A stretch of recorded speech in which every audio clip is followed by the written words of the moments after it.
नमस्कार दोस्तों। 10 अप्रैल 1912 एक ऐसा दिन जिसने इतिहास के सबसे बड़े समुद्री हादसे की शुरुआत लिख दी। इंग्लैंड के साउथहैम्पटन बंदरगाह से एक विशाल जहाज अपने पहले सफर पर रवाना होता है।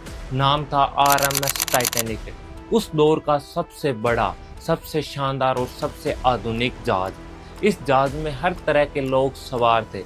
दुनिया के अमीर बिजनेसमैन, मशहूर चेहरे और वो हजारों लोग जो अमेरिका जाकर एक नई जिंदगी शुरू करने का सपना देख रहे थे। टाइटैनिक की कमान संभाल रहे थे सबसे अनुभवी कप्तान एडम जॉन स्मिथ। उन्हें समुद्र का लंबा अनुभव था और लोगों को भरोसा था कि यह सफर ऐतिहासिक साबित होगा। जहाज को लेकर लोगों में जबरदस्त उत्साह था, क्योंकि यह सिर्फ एक जहाज नहीं था बल्कि इंसानी इंजीनियरिंग का सबसे बड़ा चमत्कार माना जा रहा था। करीब 270 मीटर लंबा यह जहाज किसी तैरते हुए महल से कम नहीं था। इसके अंदर आलीशान सीढ़ियां, swimming pool, gym, library, restaurant और ऐसी सुविधाएं थी जो उस समय के बड़े होटलों में भी मुश्किल से मिलती थी। इतना ही नहीं, इस जहाज में इस्तेमाल किए गए सेफ्टी सिस्टम की वजह से इसे अनसिंकरेबल जहाज कहा जाता था, यानी ऐसा जहाज जो कभी डूब नहीं सकता। टाइटैनिक को बनाने वाली कंपनी व्हाइट स्टार लाइन के अधिकारी खुलेआम दावा करते थे कि यह जहाज पूरी तरह सुरक्षित है, लेकिन सफर शुरू होने के कुछ ही दिन बाद हालात बदलने लगे। 12 अप्रैल 1912 से जहाज को लगातार आइसबर्ग की चेतावनियां मिलने लगी। दूसरे जहाज रेडियो के जरिए संदेश भेज रहे थे कि आगे समुद्र में विशाल बर्फीले पहाड़ मौजूद है। हालांकि टाइटैनिक ने रास्ते में हल्का बदलाव जरूर किया, लेकिन इसकी रफ्तार कम नहीं की गई। जहाज लगातार 40 किलोमीटर प्रति घंटे की स्पीड से आगे बढ़ता रहा।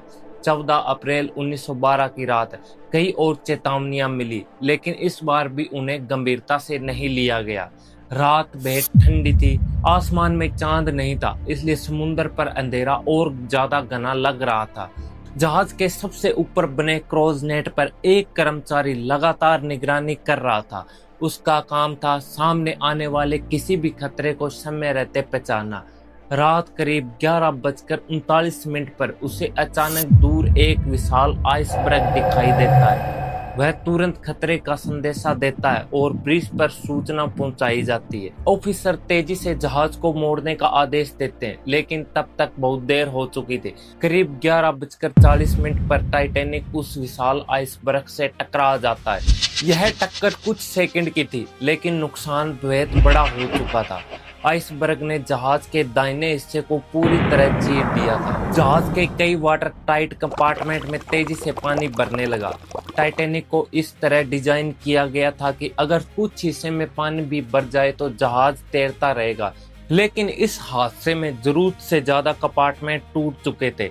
जहाज के डिजाइनर थॉमस एड्रयूजन और कप्तान स्मिथ ने नुकसान का जायजा लिया और उन्हें समझ आ गया कि अब टाइटैनिक को बचाना लगभग नामुमकिन है। आधी रात के बाद रेडियो ऑपरेटर ने लगातार मदद के संदेश भेजने शुरू किए। पास मौजूद जहाज़ों से संपर्क करने की कोशिश की गई। कुछ जहाज़ों ने संदेश सुना भी, लेकिन मदद पहुंचने में समय लगना था। इधर टाइटैनिक पर अफरा तफरी धीरे धीरे बढ़ने लगी। लाइफ बोट्स निकालने का आदेश दिया गया। महिलाओं और बच्चों को पहले बिठाया जाने लगा, लेकिन बड़ी समस्या यह थी कि जहाज पर मौजूद लाइफ बोट्स की संख्या बेहद कम थी। लेकिन लाइफ बोट में मुश्किल से आधे लोगों के लिए जगह थी। शुरुआत में कई लोगों को भरोसा ही नहीं हुआ था कि जहाज सच में डूब सकता है, इसलिए कुछ लाइफ बोट आधी खाली ही नीचे उतार दी गई। लेकिन जैसे जैसे पानी बढ़ने लगा, वैसे वैसे लोगों में डर फैलने लगा। धीरे धीरे जहाज का अगला हिस्सा समुद्र में डूबने लगा और पीछे का हिस्सा ऊपर उठने लगा। चारों तरफ चीख पुकार मच गई। लोग लाइफ बोट के लिए भागने लगे।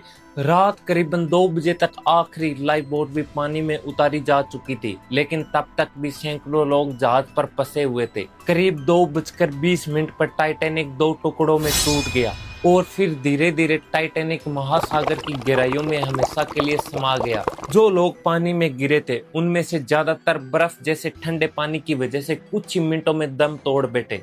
इस हादसे में लगभग 1500 लोगों की जान चली गई। कप्तान एडम स्मिथ के बारे में कहा जाता है कि वो आखिरी समय तक जहाज पर ही मौजूद रहे और टाइटैनिक के साथ ही समुद्र में डूब गए। कुछ घंटों बाद बचाव जहाज आरएमएस कारपेथिया मौके पर पहुंचा। उसने लाइफ बोट में बचे करीबन 700 लोगों को सुरक्षित बचा लिया, लेकिन तब तक बहुत देर हो चुकी थी। टाइटैनिक हादसे के बाद पूरी दुनिया में हड़कंप मच गया।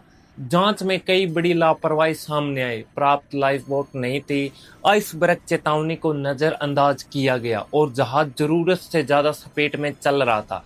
इस हादसे ने समुद्री सुरक्षा के नियम हमेशा के लिए बदल दिए। नई अंतर्राष्ट्रीय सेफ्टी पॉलिसी बनाई गई, समुद्र में आइस पेट्रोलिंग शुरू किया गया और जहाजों के लिए सख्त सुरक्षा नियम लागू किए गए। करीब 70 साल बाद 1985 में वैज्ञानिकों ने समुद्र की गहराई में टाइटैनिक का मलबा खोज निकाला। लगभग 3800 मीटर नीचे पड़े इस जहाज के अवशेष आज भी लोगों को उस दर्दनाक रात की याद दिलाते हैं। इतने साल बीत जाने के बाद भी टाइटैनिक सिर्फ एक जहाज की कहानी नहीं है, यह इंसानी घमंड, तकनीकी पर जरूरत से ज्यादा भरोसा और एक छोटी सी गलती की बहुत बड़ी कीमत की कहानी है।